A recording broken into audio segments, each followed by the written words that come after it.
Bonjour, bienvenue sur la chaîne Balance ton stress. Je suis ravie de vous retrouver pour la suite de notre travail de reprogrammation. Nous allons poursuivre et cette séance va se faire en 2 étapes. Nous allons mettre en application un premier enseignement et ensuite nous ferons la même chose pour une autre idée. On va approfondir cet aspect, observer avec recul nos pensées et tout ce qu'elles peuvent nous raconter. Donc j'espère que déjà les premières séances ont commencé à vous apporter des prises de conscience ou au moins cette prise d'observation, ce recul sur tout ce qui nous passe par la tête et qui n'est pas forcément vrai, qui n'est pas forcément la réalité non plus. Eh bien nous allons approfondir ça dans cette séance. C'est parti. Alors première étape, voici l'enseignement que nous allons travailler ensemble. Ces pensées n'ont aucune signification, elles sont comme les choses que je vois dans cette pièce, dans cette rue, dans cette fenêtre, dans ce lieu. Alors cette leçon, en fait, elle va introduire l'idée que nos pensées que nous avons sur nous-mêmes et sur le monde autour de nous sont en grande partie dénuées de signification réelle. Puisque vous vous souvenez, nous sommes énormément en interprétation et projection par notre conditionnement, à travers le filtre de notre conditionnement.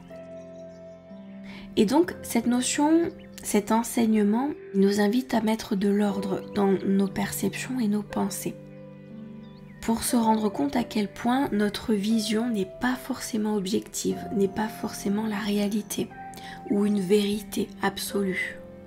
Et ça c'est important parce que j'ai une image en tête.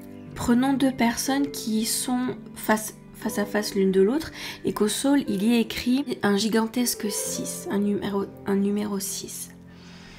La personne en face du 6 va dire mais oui, bien sûr que c'est un 6. Et puis la personne qui se trouve en face d'elle, elle va lui dire mais non, tu vois bien que c'est un 9. Et là elles vont rentrer dans un conflit dans lequel en fait elles ont un angle de vue qui est complètement opposé, donc elles ne peuvent pas voir la même information de la même façon.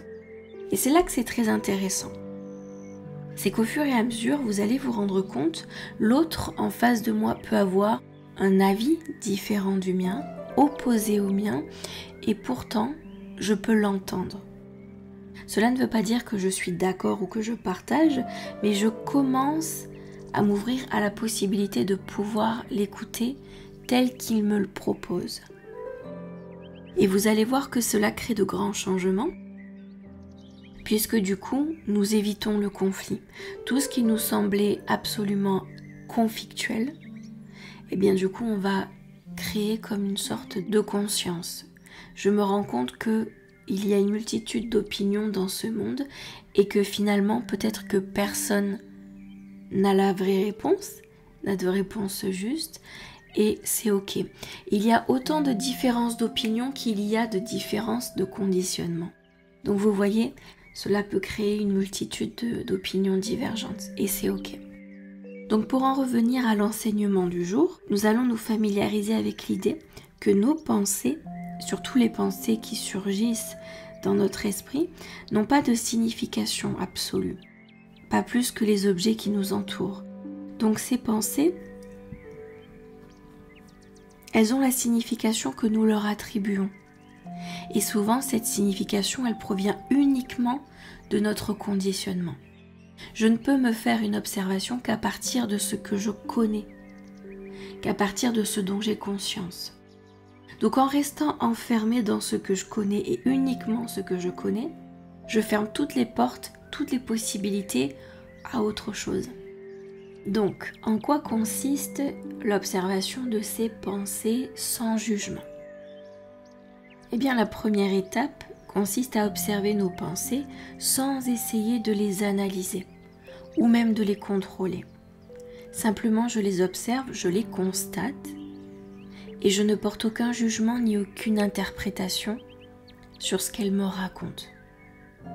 Première étape. Sur ces pensées que vous allez réussir à observer, à déduire de votre mental, vous allez vous dire mentalement, cette pensée n'a aucune signification. Et vous allez utiliser cette affirmation sur chaque pensée que vous allez réussir à observer, à constater. Donc vous allez le répéter autant de fois que nécessaire sur chacune des pensées qui vont vous apparaître et vous allez les traiter de la même manière. Ok ? Aucun ordre d'importance dans vos pensées et dans ce qu'elles vous racontent. Vous les traitez chacune d'égal à égal. En appliquant cette phrase, cette affirmation, cette pensée n'a aucune signification. Sous-entendu, cette pensée provient de mon conditionnement, de mes expériences passées, de ce que j'ai appris, compris, de ce que l'on m'a raconté. Donc je ne la vois qu'à travers ce prisme, je ne la conscientise qu'à travers ce prisme. Il se peut que cette pensée soit totalement fausse, mais ce qui est certain, c'est que cette pensée n'est que dans mon imaginaire. Et elle n'est pas forcément juste, elle n'est pas forcément vraie. Et enfin, nous allons nous détacher de ces pensées. L'objectif, c'est d'apprendre à se détacher de nos pensées en reconnaissant qu'elles ne définissent pas notre essence ou notre réalité. L'idée, c'est de diminuer notre identification aux pensées pour permettre l'apparition d'une perception plus juste et plus apaisée. Alors peut-être que vous allez ressentir des réticences, mais toujours est-il que acceptez vos pensées et acceptez que vos pensées n'aient pas de signification. Cela peut sembler déroutant, voire dérangeant. Ok, c'est ok. Parce que nous sommes habitués à accorder une grande importance à nos pensées et à croire qu'elles nous définissent. Nous allons jusqu'à croire ce qu'elles nous racontent. Donc cette leçon du jour, elle cherche en partie à affaiblir le pouvoir de l'ego en nous montrant que nos pensées sont temporaires et qu'elles ne sont pas forcément fiables, ni fiables ou pas forcément nécessaires. Et que nous pouvons réapprendre à nous connaître au-delà de ce que nos pensées ont l'habitude de nous raconter. Donc, les points clés à retenir. Nos pensées surgissent dans notre esprit et elles sont constamment influencées par nos expériences passées, nos peurs et nos désirs enfouis, nos frustrations, nos tristesses. En reconnaissant que notre perception n'est pas toujours objective sur ces pensées, parce que ces pensées elles-mêmes ne sont pas objectives, alors à ce moment-là, nous allons pouvoir commencer à les laisser passer sans nous y attacher. Ou sans avoir l'impression d'être définis à travers ces pensées. Donc, c'est parti, nous allons passer à la mise en application pour cette première partie. Donc, installez-vous confortablement, revenez au maximum dans le calme.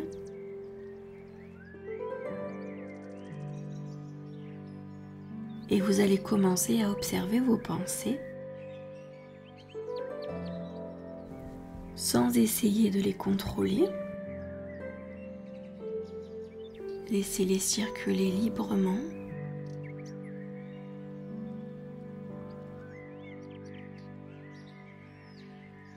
Quel que soit ce qu'elles vous racontent,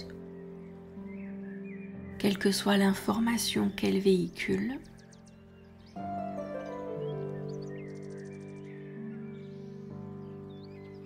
et maintenant, vous allez reconnaître individuellement vos pensées. Dès qu'une pensée vous apparaît, vous allez en prendre conscience sans jugement et vous allez appliquer la reprogrammation suivante. Cette pensée n'a aucune signification. Et vous allez l'appliquer sur chacune de vos pensées. Vous pouvez aller jusqu'à environ 10 pensées, c'est l'idéal. Et ensuite, vous pouvez stopper l'exercice. Donc, je vais vous donner un exemple concret pour que cela vous aide. Imaginons que je surprenne ma pensée, je pense à ce que je vais faire demain, et cela m'angoisse évidemment. ok, je prends cette pensée. Cette pensée n'a aucune signification.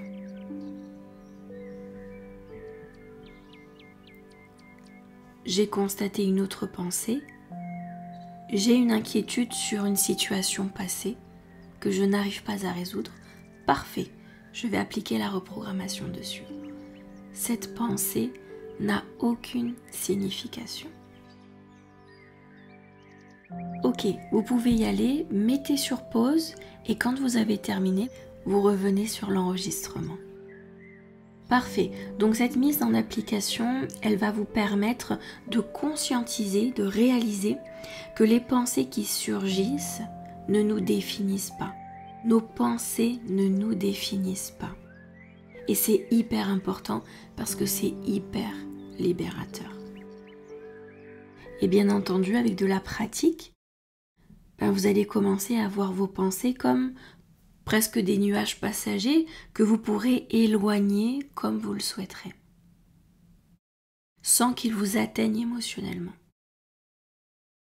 Parfait, je vous invite maintenant à passer à la deuxième étape de cet enseignement du jour. Alors maintenant, nous passons à l'étape suivante. Je ne suis jamais contrariée pour la raison à laquelle je pense.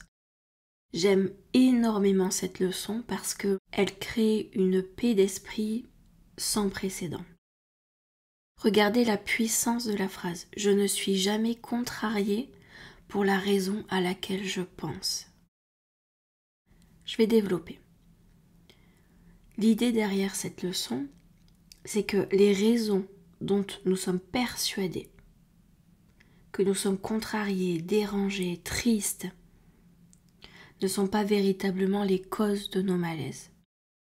En réalité, nous allons réaliser que derrière nos émotions de colère, d'anxiété, de tristesse ou autres, il y a toujours des causes plus profondes, plus inconscientes et bien plus anciennes, bien plus enfouies. Et que nous n'identifions pas, parce qu'elles sont restées dans l'inconscient. Et en fait, nos contrariétés, elles fonctionnent par résonance. Il m'est arrivé telle situation aujourd'hui, dans mon inconscient, cela fait référence à une histoire bien plus ancienne qui m'a marquée, qui a été conflictuelle et qui n'a pas été résolue pour moi. Et donc toute la nervosité rejaillit, ressurgit dès qu'il y a un déclencheur dans le présent. Donc ensuite, l'étape de compréhension plus approfondie, elle est la suivante. Nous allons comprendre que bien souvent, nous pointons du doigt l'extérieur lorsque nous avons une contrariété. Que ce soit une situation, une personne, un événement extérieur, nous avons tendance à porter notre attention dessus et à en conclure que ma contrariété provient de cette expérience ou de cette situation. Alors qu'en réalité, c'est notre perception et nos jugements qui nous ont affectés. C'est ce que je me suis raconté concernant la situation qui potentiellement a fait écho à une expérience ancienne qui n'a pas été résolue émotionnellement, qui n'a pas été pardonnée, qui n'a pas pu évoluer comme ça aurait pu pour que j'aille mieux, pour que j'aille de l'avant. Et en fait, ce sont tous ces bagages inconscients, mais bien présents. Certes, ils sont inconscients, mais ça n'enlève en rien au fait qu'ils soient bien présents, dans nos mémoires en tout cas. Et donc, comme notre présent est rempli de déclencheurs, eh bien, paf, ça refait surface, ça rejaillit émotionnellement. Alors, pour ce faire, nous allons parler un petit peu de la mise en application. Autant dans la première étape, nous avons travaillé sur nos pensées. Maintenant, dans cette étape, nous allons commencer à regarder nos émotions. L'idéal serait d'identifier une émotion de contrariété, que ce soit de la tristesse, de la colère ou même une frustration. Et nous allons regarder, ok, quelle est la raison apparente qui est potentiellement la cause de ce malaise, de ce mal-être. Et une fois que vous aurez identifié une cause, une raison potentielle, vous allez vous dire la reprogrammation suivante. Je ne suis jamais contrarié pour la raison à laquelle je pense. Et vous allez l'appliquer sur chaque émotion que vous allez réussir à déceler. Et plus vous en trouverez, plus vous allez pouvoir appliquer cette reprogrammation qui, très sincèrement, fait un bien fou et vraiment libératrice. Donc, je ne suis jamais contrariée pour la raison à laquelle je pense. Donc attention, tout de même, il est important de ne pas essayer de creuser trop profondément ou alors de trouver des explications à ces émotions, des explications très pointues où l'on va chercher à approfondir dans le passé, etc. Non, non, non. Vous pouvez lui associer la première cause, la première raison qui vous passe par la tête, même si elle vous semble excessivement superficielle, le but étant de pouvoir appliquer la reprogrammation, qui consciemment veut nous dire tu peux avoir l'impression que c'est à cause de cette situation si tu ne te sens pas bien. En réalité, tu ne te sens pas bien parce qu'à l'intérieur de toi, il y a quelque chose qui persiste, qui résiste, que tu n'arrives pas à lâcher. Ok ? Mais vous verrez que les leçons sont super bien faites. Nous allons arriver dans un processus où tout est millimétré et vous allez voir que tout ce qui doit être libéré au fur et à mesure le sera. Donc en ce qui concerne cette étape, on se concentre uniquement sur l'émotion, une raison à peu près valable qui serait en lien avec cette émotion, qui pourrait être la cause de cette émotion, et vous appliquez « je ne suis jamais contrariée pour la raison à laquelle je pense ». Je vous invite à mettre sur pause et on se retrouve juste après quand vous avez terminé votre mise en application. À tout de suite. Parfait, super. Donc, comme vous avez pu l'observer, ce n'est pas toujours évident d'accepter que notre contrariété ne vient pas forcément d'une cause évidente qui nous semble fondée, qui nous semble être la cause ultime et non négociable de notre malaise, de notre contrariété. Et en fait, cette reprogrammation, elle nous invite à arrêter de nous accrocher de toutes nos forces à l'extérieur, aux gens, aux situations, aux expériences, pour commencer à vraiment aller voir à l'intérieur ce qu'il s'y passe. Cela nous fait sortir de notre habitude de penser que c'est l'extérieur qui nous fait subir, c'est l'extérieur qui nous contraint, c'est l'extérieur qui nous fait ressentir ces inconforts émotionnels. Vous allez voir qu'une distance va se créer et puis vous allez pouvoir vous débarrasser de toutes ces raisons qui étaient très superficielles et qui rajoutaient une souffrance à un mal-être qui était déjà présent mais qui était déjà très inconscient. Je dirais même trop inconscient pour qu'on puisse réellement trouver sa cause. Donc voilà, vous allez pouvoir enfin mettre de la distance entre ce que vous ressentez, ce que vous percevez à l'extérieur de vous et grosso modo, concrètement, c'est une force que vous allez retrouver.